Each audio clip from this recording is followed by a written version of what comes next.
welcome to today's impromptu medieval sewing party. I am here in Daegu, South Korea, and I have some hand sewing that I need to finish up in time for tomorrow's second edition of my medieval kerchief workshop. So I'm actually teaching people how to make this. If you'd like to sign up for that class, you can do so on my website, thecreativecontessa.com. And I actually have homework I need to finish in time to catch up to all of my students who will be joining me tomorrow for part 2 of the 3-part workshop. And so basically what I have to do, what we're up to now, is sewing the lining, the inner lining, the interlining that actually helps stiffen the brim. So this is actually going to be sandwiched between 2 layers of linen. And so to do that, I actually have to do stab stitches all the way around this rectangle. You can kind of see the darker rectangle of white in the lighter rectangle of white. I know it's white on white. It's not exactly easy, but there it is. So yeah, that's what we are doing today. It is a gorgeous day here in Daegu. I don't know how many of these cool days we have left. It is humid, but I will say that the humidity does not bother me in the least. It is still only about 79 degrees Fahrenheit or about 24 degrees Celsius. And that to me is actually quite a comfortable temperature, and the humidity doesn't bother me. Hey, Pepperminty, thank you for joining. Yes, indeed. Let's get creative. What are you working on? Are you working on anything? Let me know. As I was saying earlier, I'm finishing the homework that I gave my students for tomorrow for the 15th century kerchief making workshop. So that's what I've got here, working on the brim actually, and specifically on the frontlet, and the brim specifically the part with the reinforced interior that lends stiffness to the brim. So, and let me all know if you would rather have the camera angled straight at the sewing in my hands, or if this is a good angle. Also, of course, also let me know if you can actually hear me or not. I'm trying to start a farm. Neil, that is insane. When you say trying to start, what kind of farm? Are we talking, agricultural products of a horticultural variety, or a horse farm, or a sheep farm, or maybe a farm that is even more inclusive than that? Oh, you'd love my advice on starting a farm? Jesus. I wish I could. I helped run a horse farm for a while. I could give you guidance on that, but I have never ever done any other kind of farming, to be honest. I grew up in rural Delaware, but that doesn't mean I actually know much else about actual proper farming. A cotton farm. Oh, wow. That's pretty intense. No, I have never grown cotton before. Cannot help you there. It's funny though. In medieval times, there was a very fascinating origin myth about cotton in medieval Europe, because no one had ever seen a cotton plant. Cotton was not grown in Europe; it was grown in India, in modern day India, and that part of the world. They hadn't. I don't know why cotton plants no one thought to bring and try to grow cotton plants in Europe. I'm not certain if it's the conditions aren't right for it anywhere, but medieval European people assumed that because the cotton wool that they imported by the bale, which was fuzzy and woolly, they assumed that meant that it was actually sheep that grew on trees. And that actually therefore allowed you to get wool. So they actually depict a tree with little fuzzy sheep on it, interestingly. Yeah. So it looks like we're about to get company. I've been alone this whole time while setting up, and now we have company. So Amish, not at all. This is 15th century French, actually.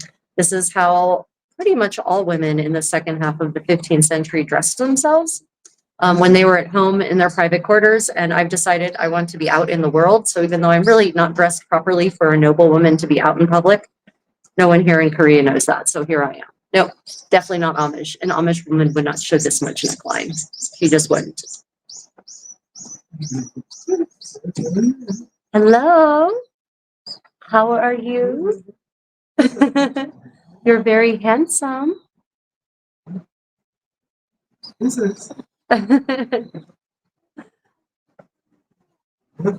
You're very handsome.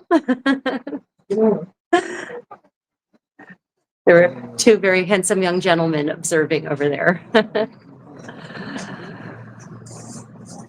Amish, not at all, as many people I know are going to keep asking. I'm not Amish. Amish gowns definitely do not have necklines this low. Not in the least. This is 15th century French or Flemish. Also, possibly a style worn in England as well in the era. Oh, I love the BBC. I grew up watching the BBC. BBC documentaries for the win. Yep. So I am just working today on making actually one of these that I have on my head. This is called a kerchief in English in the era. It didn't have a specific qualification. This type was not really differentiated in the original sources. So we just know that this kind of thing was generally called a kerchief in 15th century English and spelt at least 20 different ways. Yes, that's right, 20 different ways. 15th century orthography is a nightmare.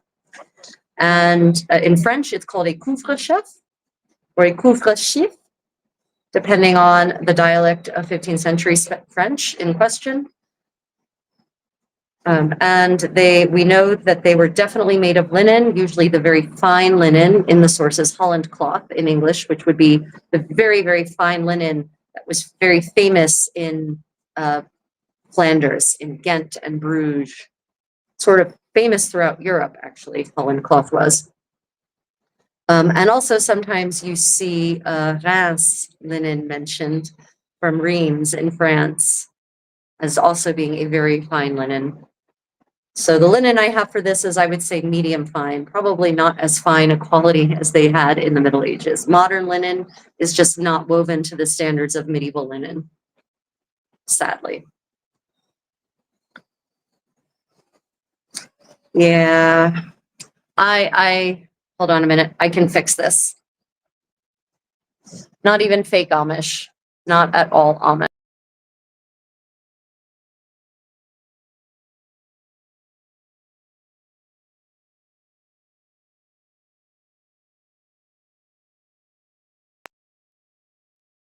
Of my life.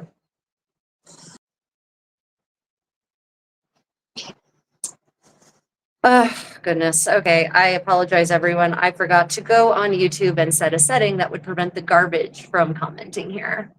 That's on me. Unfortunately, I don't have my laptop with me, and stupidly, YouTube doesn't let you change that setting from its studio app. Isn't that ridiculous? Oh, well. I apologize, everyone, for a live chat that is not as beautiful as it should be because of some trolls. But just ignore them and let's have a beautiful time together. Yeah, Amish women don't even show arms. Amish women's clothing, neckline up to here, very plain, definitely no bright colors like this blue. And definitely no décolleté.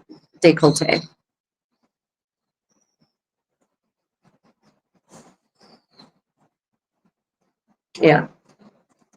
So yeah. So I'm actually teaching a 3-part workshop on this particular style of a kerchief. And it's really handy because it, just violated my own rule of hand sewing. Wasn't paying attention to where my fingers and the thread were.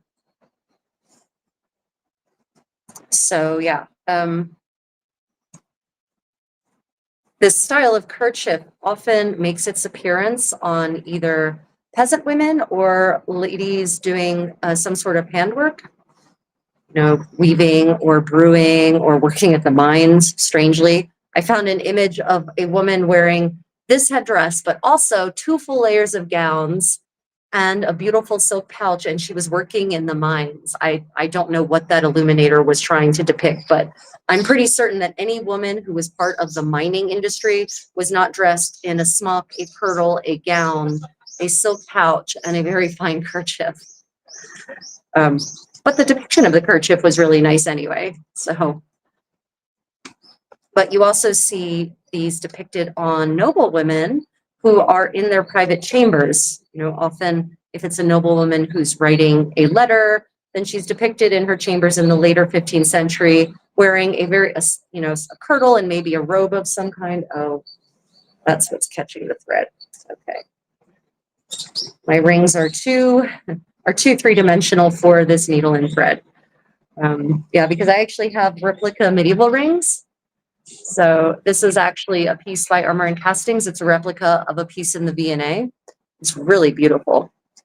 But unfortunately, it's way too three-dimensional and it's catching my silk thread. This is another replica of a beautiful 15th century ring by Armor and Castings. And it is unfortunately also way too three-dimensional for sewing. So they've got to come off.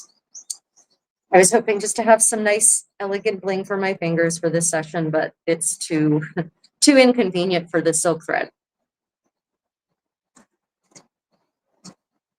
And so, you know, I get a lot of shit actually from reenactors, for my so-called fellow reenactors, if I dare to actually wear this ensemble and maybe a nice collar and not put the gown on. But my idea is that even in the 15th century, noble women had different levels of dress, and that even if they were dressed down, say in their private chambers with a kirtle like this, that they would still want to, you know, still want to dress up a little bit, right?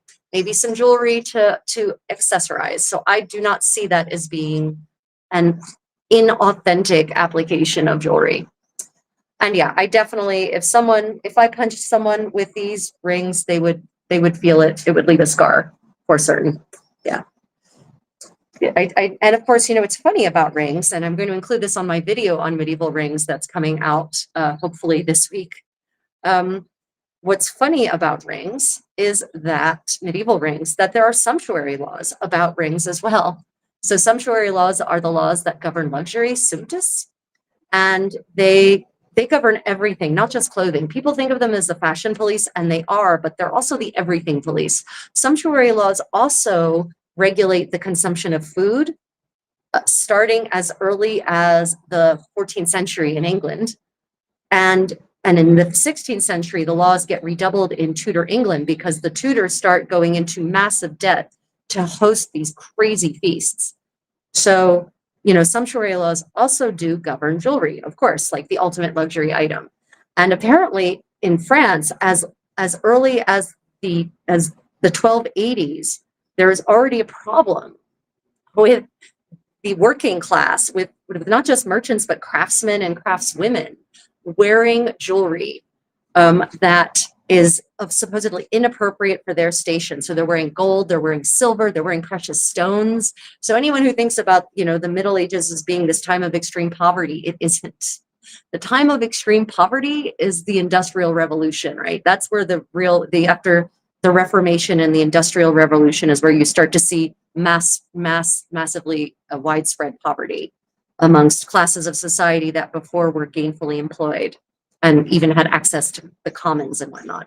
So not only did these French laws say that, you know, basically people of a certain level of income and station were not allowed to wear gold or silver or precious stones, it also said they weren't allowed to wear crowns, coronets of gold or silver. So, you know, you don't pass laws against infractions that aren't happening, right? There's no need to pass a law or a regulation to regulate something that isn't happening, which tells me that, you know, I'm wondering how many merchants were wandering around the streets of Paris with coronets of silver or gold on their head. I just love that thought so much. Apparently, the situation grew similarly dire in 14th century England. In 1363, Edward III passes just this really sweeping set of statutes about managing the consumption of goods and the rank of society that is allowed to consume said goods. And he actually says, again, he's limiting the type of fabric, the type of metal that people of the working classes are allowed to wear. So craftsmen, craftswomen, their daughters, their family members, right? They're literally told you can only wear wool and linen of your station, meaning not the fine linen from Flanders, but the homespun stuff that we make here in England. And there's even one of the laws even says something to the effect of you are not allowed to wear fabrics unless they be made in this realm to certain classes of people, which of course means that excludes silk, because silk is not woven in Northern Europe at all in the medieval period. It is only woven initially in the Eastern Roman Empire, and then in Italy, and possibly in Spain, although I know less about the silk. I don't really know much about the silk industry in medieval Spain, because medieval Spain is always an exception. Yeah. Hi, Ayla, welcome. If you're actually enjoying this and not a complete piece of trash, please hit that thumbs up and don't forget to subscribe. So, these sumptuary laws are really a fascinating window into what was actually probably happening in the medieval world, because again, you don't make laws against issues that are non-existent. You only make laws against extant issues that are occurring. And the sort of regulation of food that they go into as well. They say, well, if you're a tailor or a carpenter or equivalent, you are not allowed to, consume and purchase sugar above a certain amount. And, it gives you an idea of what's happening. Now, there is no doubt a very real reason why this is happening in 1363. And if you all recall, what happens in the late 1340s to early 1350s in Europe, there's a massive die-off thanks to the Black Death. So of course that 50% of the population estimates now state. It used to be when I was growing up, when I was going to high school, they talked about 30%. The average has since gone up to about 50%, because I think more documents were discovered that painted a more accurate picture of the death rates.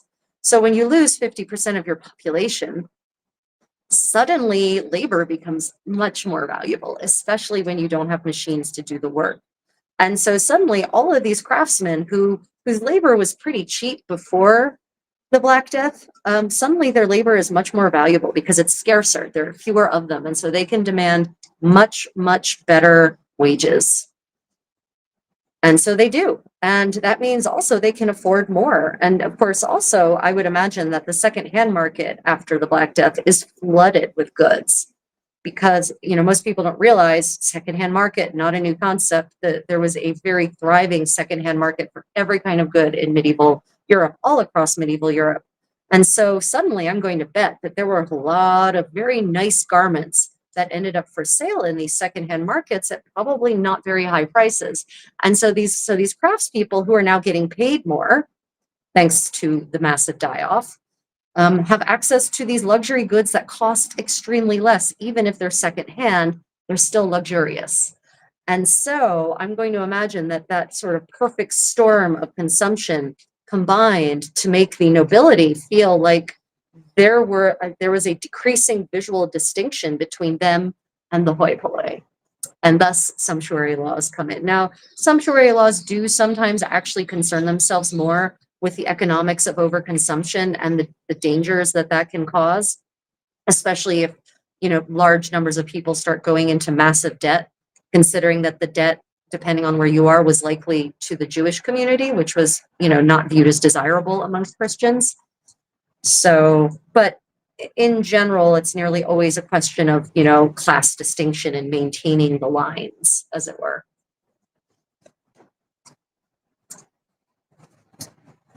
Let's see. I think I saw a good long comment back here. Let's see. It sounds the same as in Japan, when the value of money changed, leaving many samurai broke, and then restricted many Japanese, especially women, to wear anything fancy ornament from top to bottom. That's why they have the minimalist culture, and the rise of the big toothpick as a hairpiece to compensate for the regulation that they're not allowed to dress up too rich or fancy. Oh, interesting. Yeah, that totally tracks. I'm definitely not Jewish. At all. Yeah. Yeah, unfortunately, I am so sorry. Actually, you know what, Peppermint?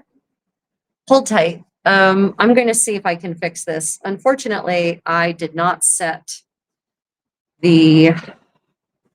I'm going to see if I can, if YouTube will not screw me on this, but it probably will.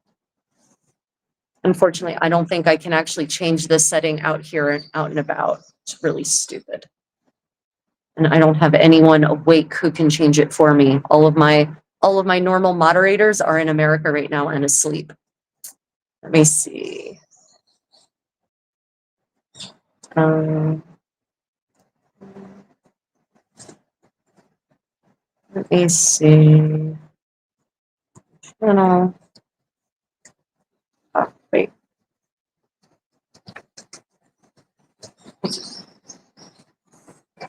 No. Unfortunately, if I try to open this in, because YouTube sucks, if I try to open this in YouTube Studio, it just knocks me back to the app where I can't fix this at all. So yeah, unfortunately, that means I have to go home, which is an hour away by foot, to fix this because I have to do it on my laptop. I'm so sorry, guys. I completely forgot.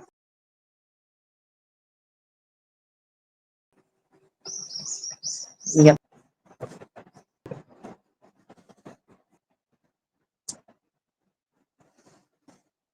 Hold on.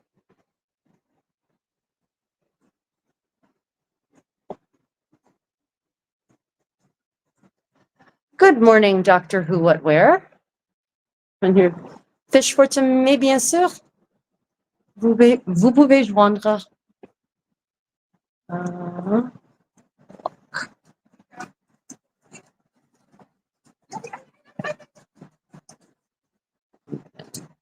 Definitely unpin. Hide. Okay. All comments. Ugh.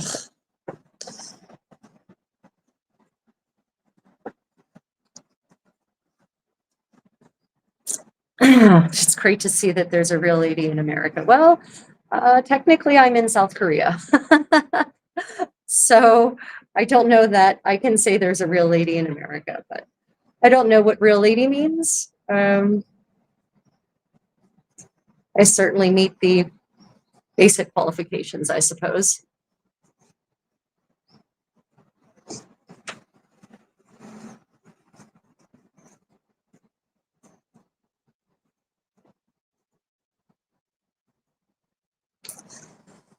So yeah, that's what I'm working on today is I'm actually sewing one of these. It's called a kerchief. And yeah, I need to actually finish this up by tomorrow, which for me, tomorrow is 12 hours away or less, actually, before part 2 of the workshop starts. So I actually also have started on a pair of 16th century paji, which are Korean silk paji, which are Korean, a sort of like Korean split skirt style pants that help provide volume to 16th century, 17th, and 18th century Korean clothing. So I'm really excited to actually start finally working on my real historical Korean hanbok that I have made myself, rather than things I've had made that were never quite right historically, because the hanbok makers here in Korea, most of them have no idea about historical garments, and they always try to make things in the modern way, which actually uses modern seams and armscye, which don't sit properly. So I'm very excited to start my hanbok making journey with a foundational garment that helps provide shape to the full skirts of the earlier centuries. And I'm actually making it out of hemp, which is woven in the historic width of hemp, so not very wide. And I'm looking forward to having these sooner than later because, of course, we're getting into the hot and humid summer here in Korea. So I will definitely need garments that breathe well. I am a professional sewist. That is absolutely true. Hello. Hello. Hello. Amitié. 친구. Amitié. 친구. 프랑스. 친구. 야, 친구. 친구. 네, 네, 맞아. Hello. Bye. Bye. Bye. The children here in Korea really love me because they think I'm a princess, and I don't plan to disabuse them of that thought. Yep, we are back here in Korea. We are here out on the river, actually. We're on the river walk. And so there's a lot of people who are walking by with their families. You know, it's so wonderful. People actually go for walks here together with their kids, with their families, with their husbands, with their girlfriends, with their boyfriends, with their friends. You know, it's really refreshing to see all of this, you know, getting out of the apartment and enjoying the space, public spaces for recreation. Yeah, I'm sorry, guys. I should have set this up from home, the live stream up from home, and I could have prevented, but I think I can find that person anyway.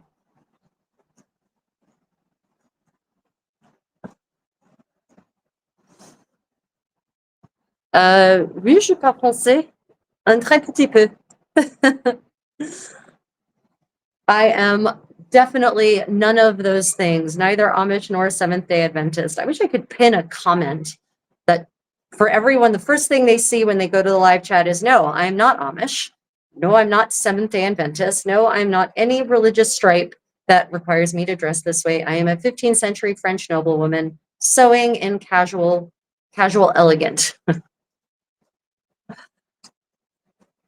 Yeah, so just sitting here trying to get some sewing done, and I just realized it's getting dark, and that's because the sun has westered behind the mountains that are just on the other side. The interesting thing, the mountains that are just on the other side of the river, and even if I turn the camera around, you couldn't see them. There's a highway in the way.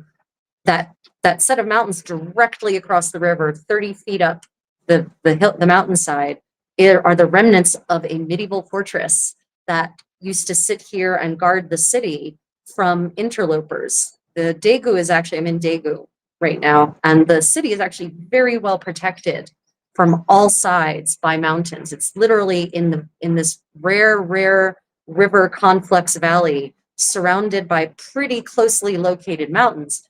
So Daegu actually didn't suffer much damage during the Korean War, which is rare. Everywhere else in Korea almost was leveled, but Daegu wasn't. And this is true of many of the wars. The Imjin War didn't affect here as badly. That was when Japan tried to go wage war on Ming. I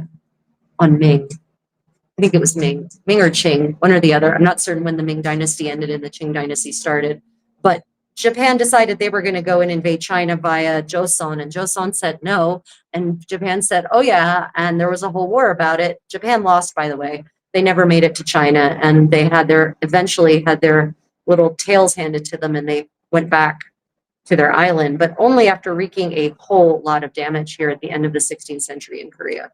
And Joseon actually never really recovered from the Imjin War, economically speaking. There's a big shift in Korean fashion from the 16th to the 17th century, and it's a downshift because in the 16th century you have these clothes that are just absolutely voluminous with silk and ramie, these really expensive luxurious fabrics, gowns for ladies with trains like chima with long trains behind them, super full, richly printed with block printed with kumbak, with this amazing gold leaf printing. And then after the Imjin War, that all goes away. Chima get much more narrow, the joggery gets shorter and much more narrow, and yeah, it never that level of wealth just never really comes back to Joseon, unfortunately. Am I like an old school Catholic? The way I'm dressed has nothing to do with any particular system of faith I may or may not have. This is 15th century French noblewoman. I do what's called medieval living history, which means I enjoy exploring, specifically in my case, the 15th century by the material culture of the 15th century and the positive aspects of the material culture, not the horrible toxic aspects of material culture. So no, I would not like to live in the Middle Ages. Actually, pretty much any pre-antibiotic time was a horrible time to live as a human being.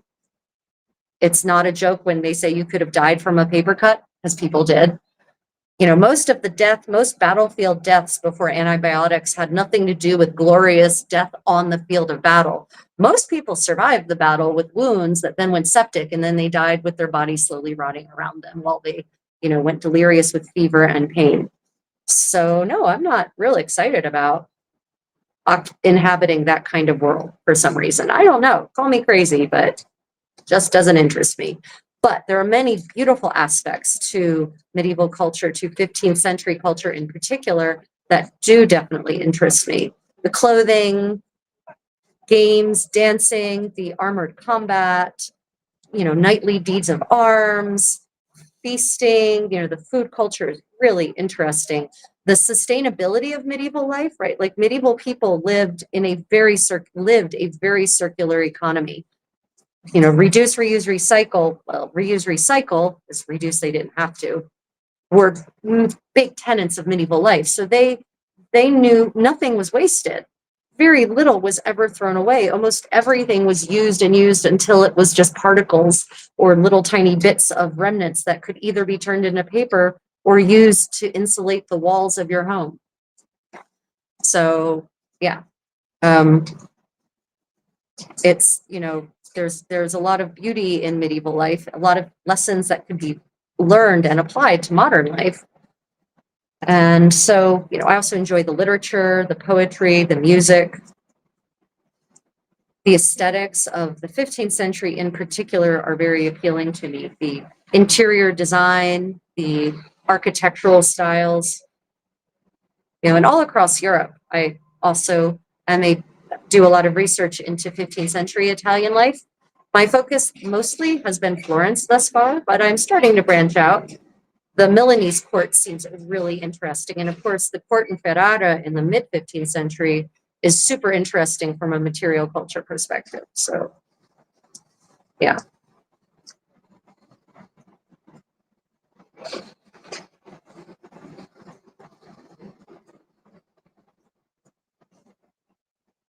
Let me see.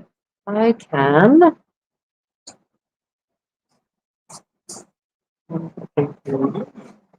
Five.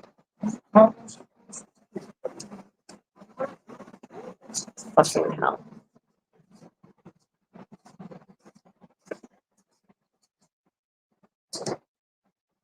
If I'm lying about what would I be lying about? What on earth do you think I'm lying about? I have no need to lie about anything.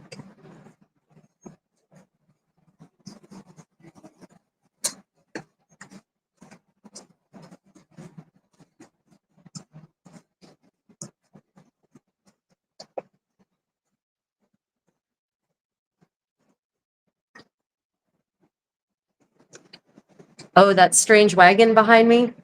The wonders of the world, eh? The world, there are more things under heaven and earth than are found in your books, Horatio.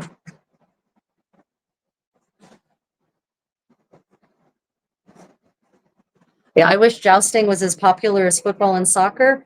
Yeah, jousting, there's a reason that jousting is not as popular as football and soccer, and that's because it's super expensive. I have many friends who joust, and they definitely have money because you have to have a well-trained horse who will willingly run at another horse and crash into them almost. And that's not just any horse. You also need armor that is very well fitted and designed, and that is definitely not inexpensive. Soccer, on the other hand, doesn't really require anything but a ball, and it doesn't even have to be a proper regulation ball, as many children in developing nations will show you. So yeah, jousting is very interesting. I'm actually more interested in medieval foot combat, though. Jousting is just people sort of running at each other, and that's it's not exactly to me the most impressive form of combat. I prefer to see knights on foot actually sort of dancing, doing their martial dance on the field with. I particularly enjoy the poleaxe. It's a very elegant weapon, I think. Damn it, caught on a hangnail and unthreaded. I do also enjoy watching spear. Is a really fun form of combat to watch. Single spear, single combat spear, one-on-one spear combat. Yeah, that can be really beautiful to watch too. Really elegant. I very much love dancing though, so anything that is reminiscent of dancing is generally going to be appealing to me. And medieval harness fighting definitely has a total aspect of dance to it. You need rhythm, you need timing, you need to move elegantly and smoothly and with grace. Yeah, I apologize for the trolling, everyone. Next live stream, I'll just set up a whole bunch of pre-set up live streams so I can just hit go when I'm out and about randomly. And they'll already have the measures in place to hamper the trolls who apparently have nothing better to do, I guess. I mean, here's the thing, trolls, you know, you're just supporting my channel, right? Like, you're actually doing my channel good. Also, when you hit the thumbs down, that also does a channel good. So, you know, um, engagement is engagement.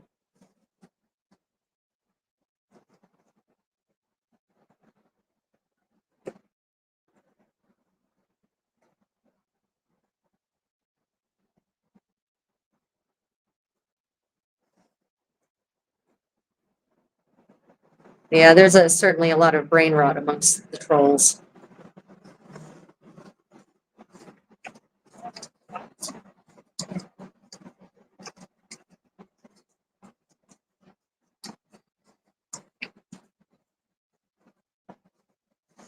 So yeah, it is actually getting dark enough that I might have to stop anyway. I actually have a very keen sense of humor. But, you know, it's funny. The only kind of people who tell other people to get a sense of humor are generally bullies, and that's not a coincidence. Hmm.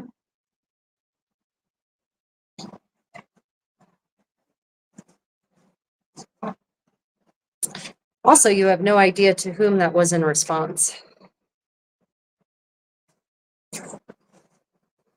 Also, you all can't see all the comments. Some of the comments I see that have been flagged are pretty gruesome.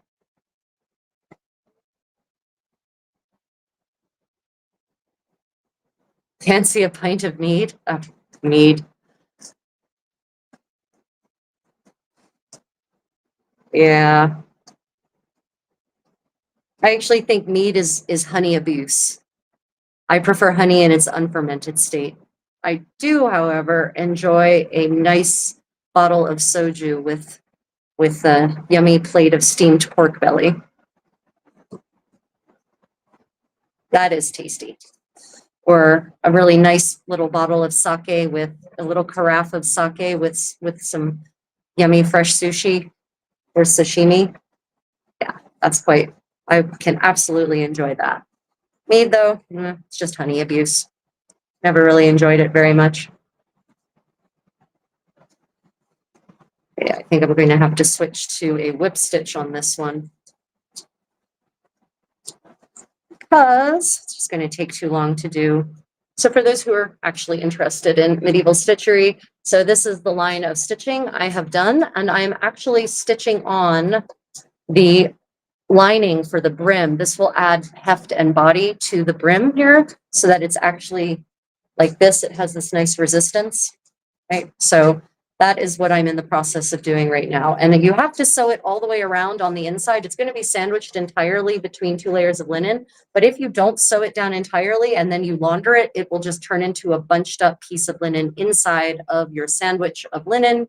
And then you have to open it up, iron it, flatten it, and re-sew it, as I recently had to do on one that I I laundered and then left it in the washing machine mistakenly, and it crinkled up like a can of, like an aluminum can.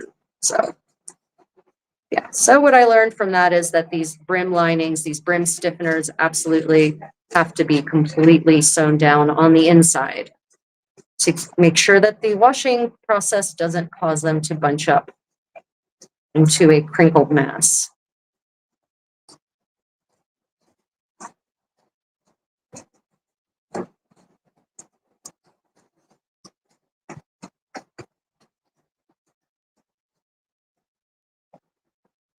It's a really beautiful sunset over the mountains. Unfortunately, you can't really, even if I turned the camera around, you couldn't really see it at this point.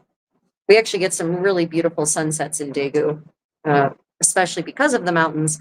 But today, because we've had rain for the last 24 hours, the air is particularly clear. course, in a big city, the air is not always exactly crisp. And that affects, you know, how the mountains look. So when the mountains look lovely like they do right now, it's really just very gratifying.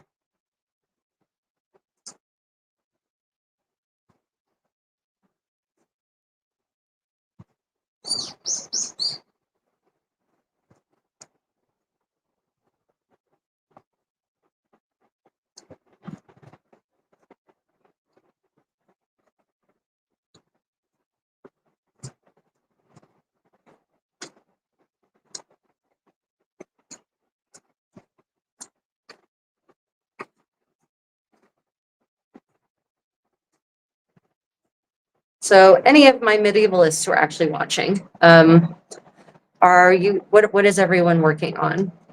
Am I in Santiago? No.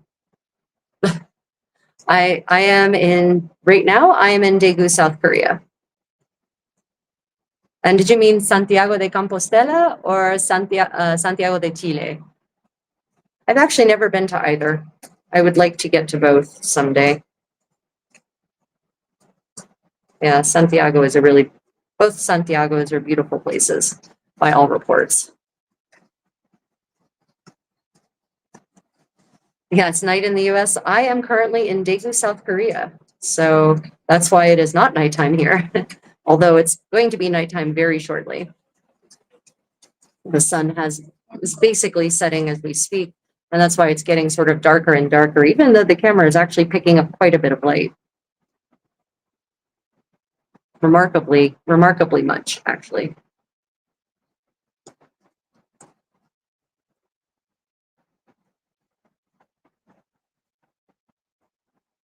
So let's see, other interesting things I've been reading lately. Oh, I was listening to a very interesting lecture by a professor who's just published a book called Inventing the Renaissance. Lectures, it was a talk, lecture is too strong a word, because a lot of people don't realize that the Renaissance was literally invented during the Renaissance. This in this very weird self-aware moment, Petrarch actually decides that that the times that had been come before were dark and depressing, and that he needed to create a new, better time by the introduction of classical texts and classical education from, you know, Latin and Greek writers and philosophers.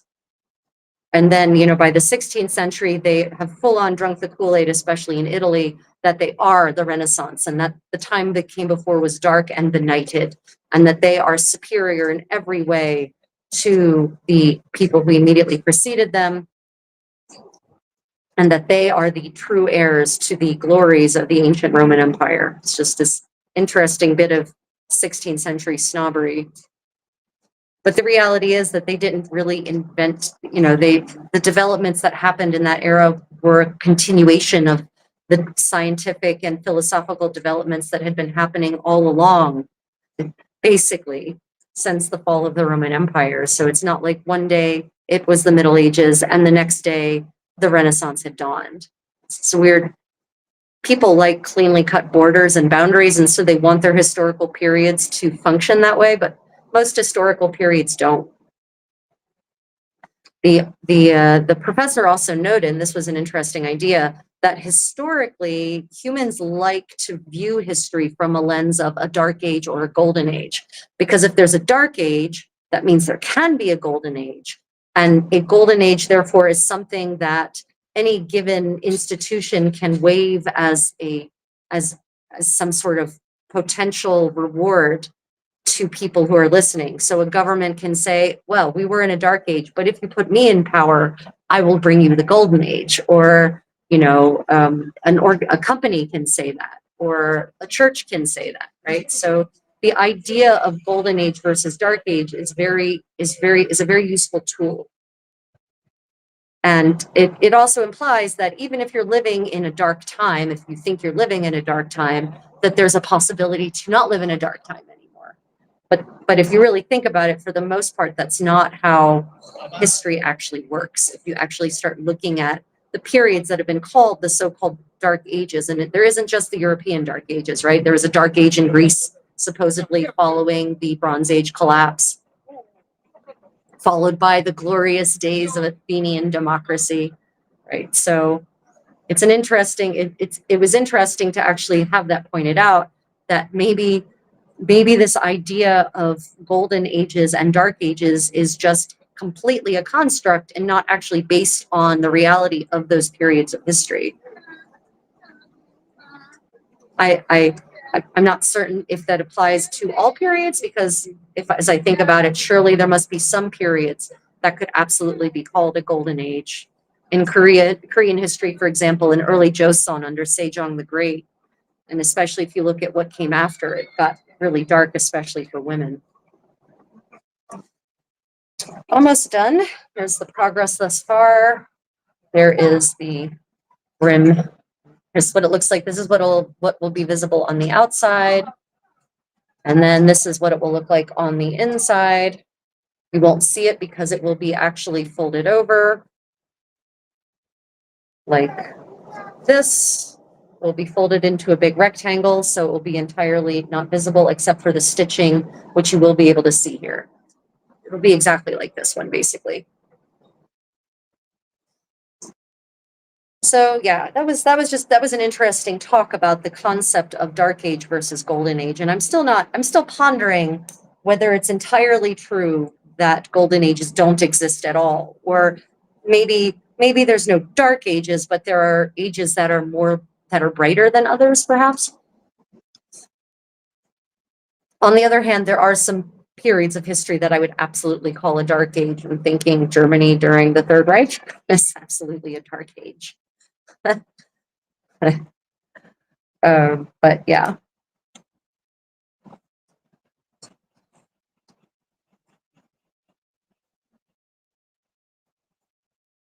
Of course, where it's a dark age in one place, it could absolutely be a golden age in the same time period in another place. So yeah, it was an interesting thought, though, that the idea fits in well with the propaganda machine of any general stripe. So it's getting really dark here. Doesn't look like it in the camera, but it is. Oh, thank you, Jet. Appreciate that. Appreciate you a lot. Yes, 1300s. My fat fingers got in the way. Oh, Katie, welcome back. It's so lovely to see you. Thank you for joining.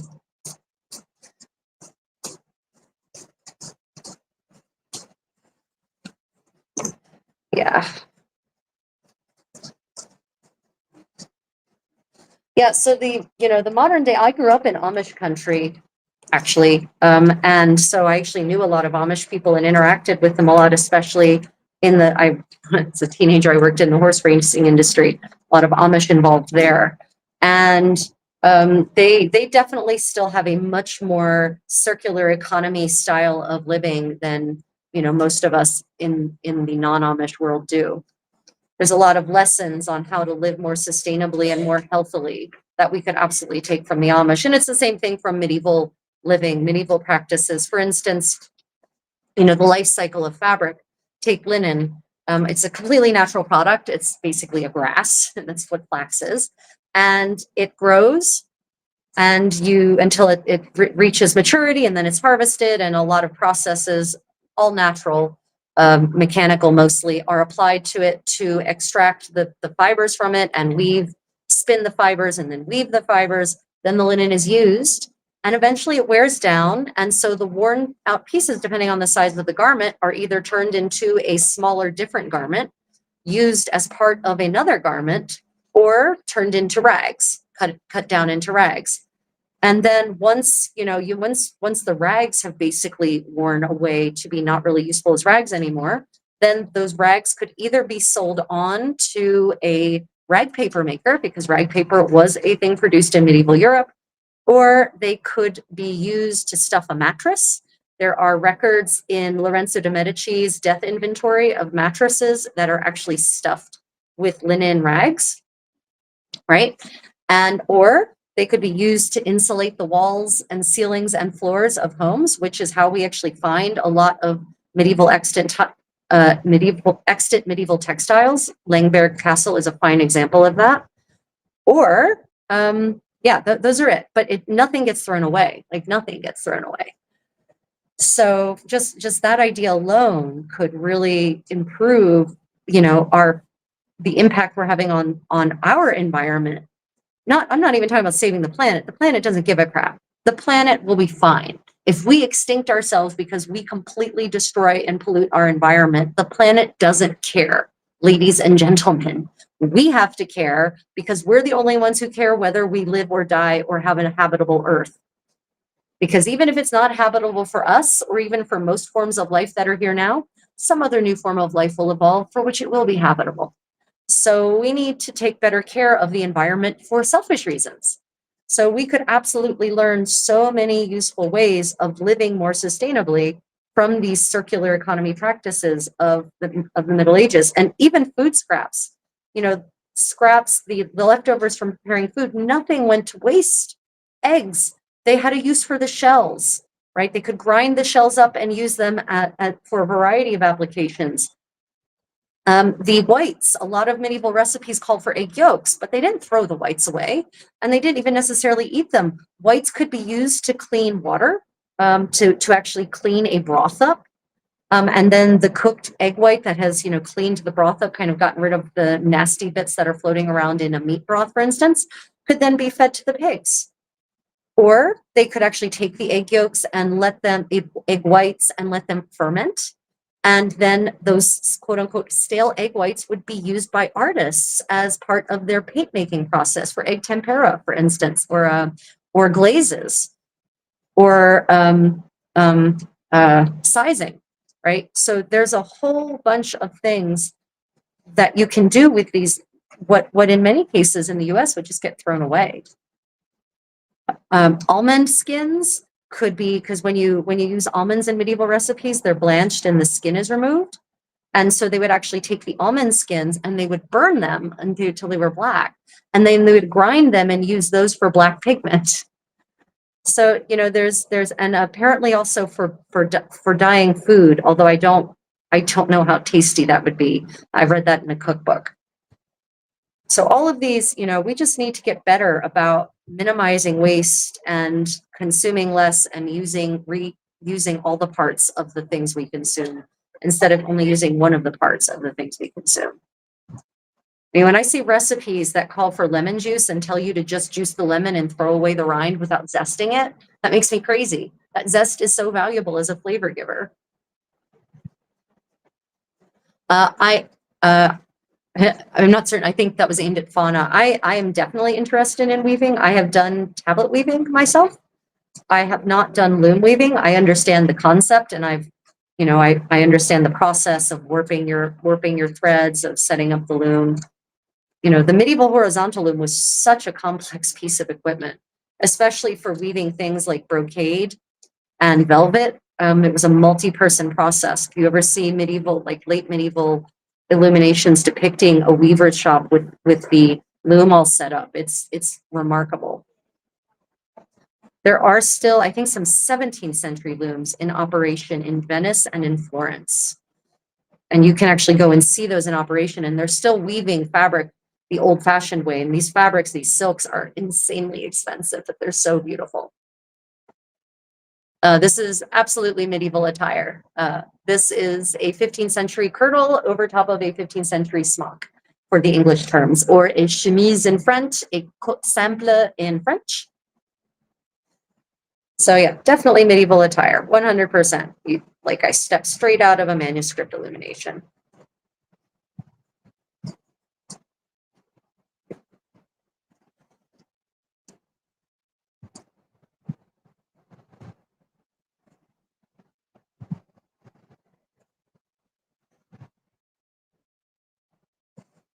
So yeah, wow, it's I was hoping, I just want to get this finished before I head home for dinner.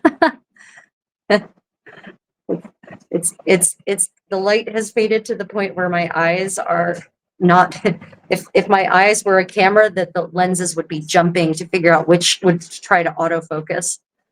Not certain which lens in my eyeball to use.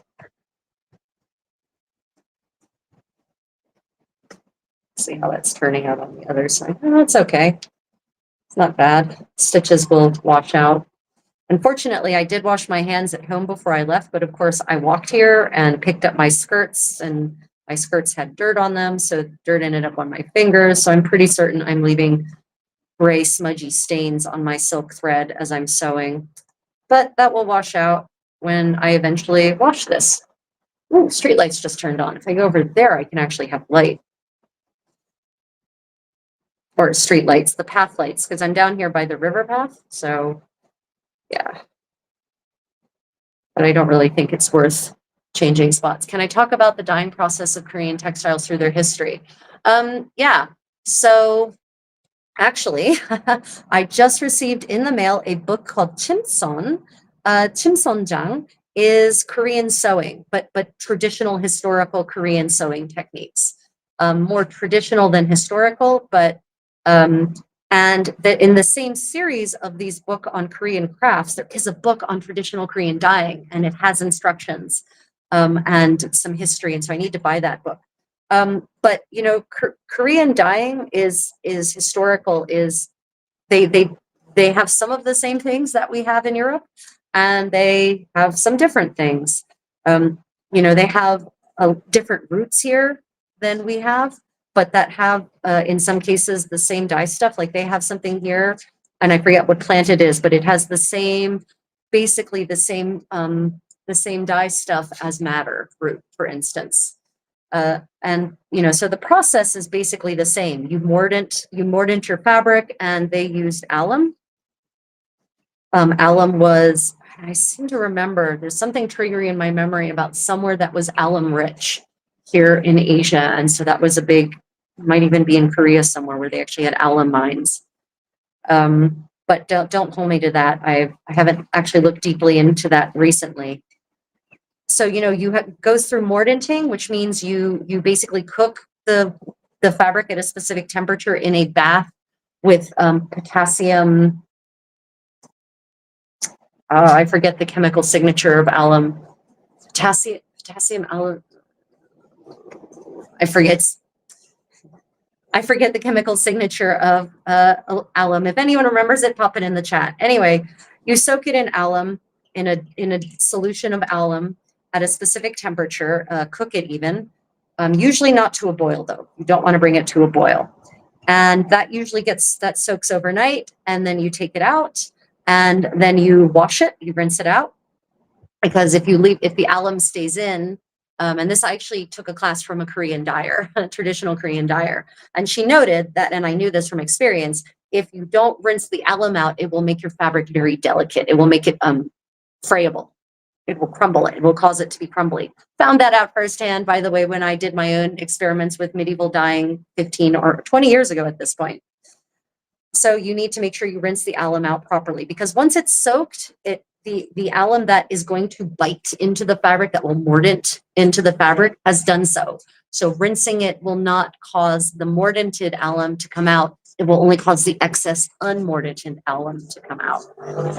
So you mordant your alum, and then you know, depending on the dye stuff in question, you know, you extract your dye stuff, right? So you don't just dump your roots, chopped up dried roots, into your dye bath, stir it, and then put in the fabric, right? So first you need to extract the liquor, as it's called, the dye stuff.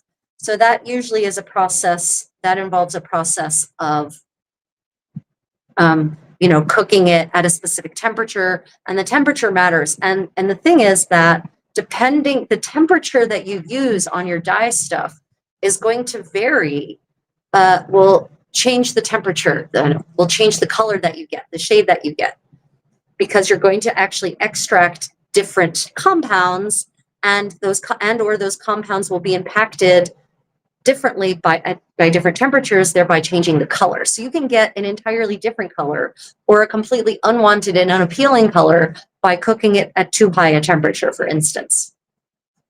Also, you need to make sure your water is as quote unquote pure as possible. Modernly, that would be distilled water. Historically, that would be rainwater. And that's true. You find that in the Korean sources as well as for the European sources. The problem is that, of course, modern rainwater is unlikely to be very clean or pure. Sadly, it's very likely to not be, in fact. It's, going to probably, when it rains, it's probably going to cleanse the air of pollutants, unfortunately, taking the pollutants with it. So you probably don't want to be using rainwater for your natural dyeing process. You're going to want to get distilled water. And tap water could be problematic for many reasons because, you could have hard water, you could have soft water. There are additives often to tap water, depending on the country in which you live. So yeah, I know distilled water can be expensive, but unless you live in an area with very clean air and an area with clean air very far around you, you're probably going to just want to use distilled water. I think the days of using rainwater for successful dyeing are probably done for now anyway. How long am I in South Korea? I have been in South Korea over the last 11 years. I've probably spent about 8 of them here on and off. How long will I be here? I am going to Japan at the beginning of July for an overnight trip, and then I'm going back to the US for a big medieval living history, 2-week medieval living history event in Western Pennsylvania called, or a medieval living history is probably too strong a word, a medieval festival called Pennsic, where I will be living in my 15th century glamping setup, like a 15th century noblewoman with some of my ladies in waiting and my companions and my household members. I'll be teaching 15th century dance classes, so stay tuned for those live streams. And I'll be live streaming some of my medieval camp life. We will definitely live stream Laundry Day, where you will get to see me using fermented urine to clean our whites and the drying process of laying it out on the grass. Yeah. So, and then I'll be coming back to Korea. And then kind of after that, my plans are I'm a digital nomad mostly these days. So yeah. So what we are making is actually this. I know you can barely see it, but I am working on the front part of this. So the long rectangle. And I finished up what I need to in order to be ready for part 2 of the workshop I'm teaching on making one of these kerchiefs. And basically it was this. So see if you can see. I was attaching the stiffener that goes on the inside that's here in the front of the brim to lend extra body to the front so that it has this nice facial frame about it, right? So I basically just attached this all the way around. And now I'm ready for my class, which will be tomorrow morning at 7 a.m. my time or 6 p.m. East Coast Standard Time or East Coast Daylight Time, whatever East Coast time in the US. Yeah, so eventually this is going to become a big rectangle tomorrow. And then it will have this part attached to it, which is basically just a trapezoid, a big trapezoid. Yeah. So yeah, that's pretty much that for this evening. So I appreciate all of you who were contributing lovely, wonderful things to tonight's live stream. If you've enjoyed this, don't forget to like and subscribe. If you'd like to support me more directly, I have memberships on YouTube, and you can also become a patron. I offer all kinds of extra footage, full tutorials on dance and sewing, and even some medieval cooking, and sort of cooking from around the world. Full-length footage on some of my videos, uncut getting dressed, for instance. You can see the hilarity that ensues during the morning getting dressed process with my ladies in waiting. So yeah, if you'd like to support me more directly, do consider those options. Otherwise, I appreciate you all just being here with me, contributing lovely comments in the live chat, and just having a lovely creative evening. I do these streams regularly. I'm doing another one of these definitely on Sunday evening, Western Hemisphere time, Monday morning, Eastern Hemisphere time. And I'll probably be doing something other random tomorrow as well, just like this, to probably finger loop braiding or something. So yeah, thank you, Twitchy. I'm so sorry, Han. I'll do better on paving the way for self-moderation next time. I learned to crochet when I was 9, but I haven't crocheted in a long time. I actually do finger loop braiding, which is a 15th century technique for making lace. Yeah. Okay, everyone. I thank you all. Have a lovely evening, morning, afternoon, wherever you are in the world. Until next time, guys, stay creative. Bye, everyone.